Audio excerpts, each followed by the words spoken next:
A man is in the hospital after being shot in the back overnight. Police are trying to figure out what happened and in the process bust a marijuana grow. The Seward Highway is back open this morning after a truck hit a pedestrian, closing the road for hours. And millions in the hole. Today, the Anchorage School District releases its budget, facing a huge shortfall. The morning edition starts right now. And now, live from the Channel 2 studios, this is the Channel 2 News Morning Edition. Good morning and welcome to the Morning Edition on this Monday. I'm Sheila Balistreri. We aren't easing into it, are we? It's a busy Monday. I'm Todd Walker. It's 5:30. We have 8 degrees above zero in Midtown. Let's check in with meteorologist Mitch Seago. It's nice to say above zero. It is indeed. Yeah, it is. And we did get up into the teens over the weekend. All right, Mitch, thank you. Thank you. We begin this morning with breaking news. Police are trying to figure out how a man was shot in the back overnight, and in the process, they bust a major pot growing operation. APD says 42-year-old Mark Purcella was dropped off at the McDonald's and Chevron station at the corner of Abbott and Lake Otis just after midnight in a blue pickup truck, this one. Police say he apparently already had a gunshot wound in his lower back. And just as officers were pulling up to the scene, the driver of the truck, Purcella's roommate, was pulling out. They stopped him and took him in for questioning. Purcella was taken to the hospital for surgery. His condition is not known at this hour. He told police he was letting his dog out when someone shot him. When police got inside, they found a commercial marijuana grow. Police are still investigating, and we'll let you know when we learn more. Also this morning, the Seward Highway is back open after whiteout conditions and multiple accidents shut down the road on the way to Girdwood, including a truck hitting a pedestrian between Indian and Bird Creek. Troopers shut down the highway for hours. The crash happened around 7:15 last night near mile 102. We're told a trooper witnessed the truck hit the pedestrian. The person is reportedly still alive, but we don't know their condition. Troopers responded to several crashes on the Seward Highway yesterday. Some involved up to 3 vehicles. There were no injuries reported in those other accidents, and many drivers pulled over because of those whiteout conditions, and they tried to wait out the snow. It took some drivers several hours to drive just from Girdwood to Anchorage because of those conditions. Also overnight, firefighters worked to put out a house fire in the valley. The home is located on Honeybee. That was Sunday night, which is off Long Lake Road near mile 69 of the Parks Highway.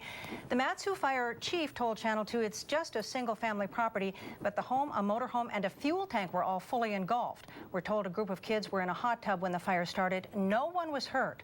Willow, Houston, Westlake, and Central Mat-Su fire crews all responded.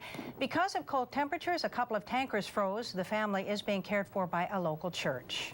Also in the valley this morning, Alaska State Troopers are still trying to decipher a bizarre shooting that happened early Saturday morning in Wasilla that a trooper may or may not be involved in. A couple in Wasilla apparently called troopers saying armed intruders were outside their home on Wolverine Avenue near Bogard Road. Troopers say when they got to the home, they didn't find any intruders.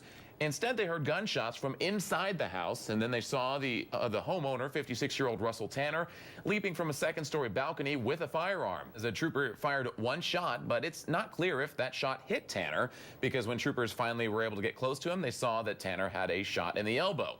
He was taken to the hospital and released. 53-year-old Karen Walters was also inside the home. She was also taken to the hospital and released. Tanner was later arrested for misconduct involving a weapon. The shooting is now being investigated. The name of that trooper involved won't be released for a few days. He's on administrative leave for now. Today, a Valley man accused of abusing more than 150 dogs is expected to plead guilty. Frank Rich faces multiple animal cruelty counts. Last January, troopers seized dozens of dogs from his property near Talkeetna. They also reportedly found several dead.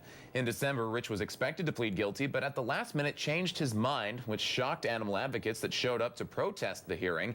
At a press conference, Rich told reporters his dogs were like family, but he struggled to take care of them because he could not afford to, and he did not ask for help because he did not want his dogs put to death.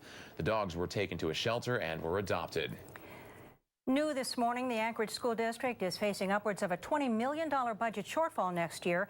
And in just a few hours, Superintendent Carol Como will introduce a budget to try and deal with the problem. This morning at 9 a.m., the district is presenting its budget that will include program and position cuts to the school board. The district is expecting a $17 to $20 million shortfall during the next school year. We'll hear from Superintendent Como in a press conference today at noon about the district's plans for dealing with this huge budget gap, and we'll bring it to you tonight at 5 and 6 and on KTUU.com. Meanwhile, the Anchorage School District is looking at the idea of getting iBooks 2 for students instead of using textbooks. Apple unveiled the technology last week. iBooks 2 teams Apple with a trio of publishers responsible for 90% of the textbooks sold in the United States. They plan to sell interactive electronic versions of textbooks for $15 or less, starting with high school math and science. But to use these digital textbooks, students also need $500 iPads. I think, from what I understand, the cost is about the same for some of the other pieces of it, but some of these textbooks are close to $100.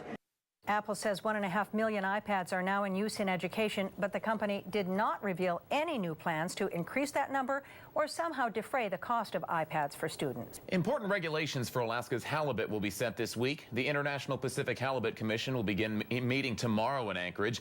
The IPHC is an international body charged with setting quotas and making regulations for halibut. At a December meeting, the North Pacific Fisheries Management Council came up with its recommendations for the commission.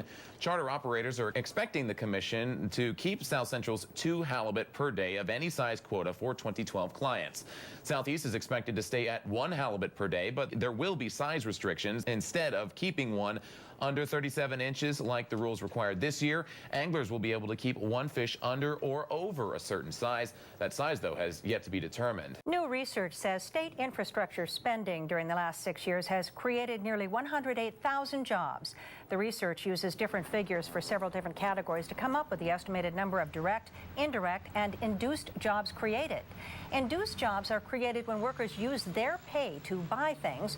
The research concluded the bigger the budget, the more jobs. The memo shows 2010's $2.1 billion capital budget created more than 15,000 estimated jobs, and an estimated 18,000 jobs were created from this year's $2.8 billion spending plan. Well, today is the day many Alaskans have waited decades for. No kidding. This afternoon, the Last Frontier's first ever Olive Garden opens its doors. Now get ready for soup, salad, and breadsticks. Channel 2 got an early look inside the restaurant. Olive Garden has hired 165 people, including 75 servers and 4 managers. In preparation, managers were double-checking uniforms to make sure everyone will look good in front of the restaurant, which seats 262 people, and we're told that's about an average size for an Olive Garden. Dawn Belrose is the first general manager of the chain restaurant, and because it's such a big deal, her name is carved in stone outside.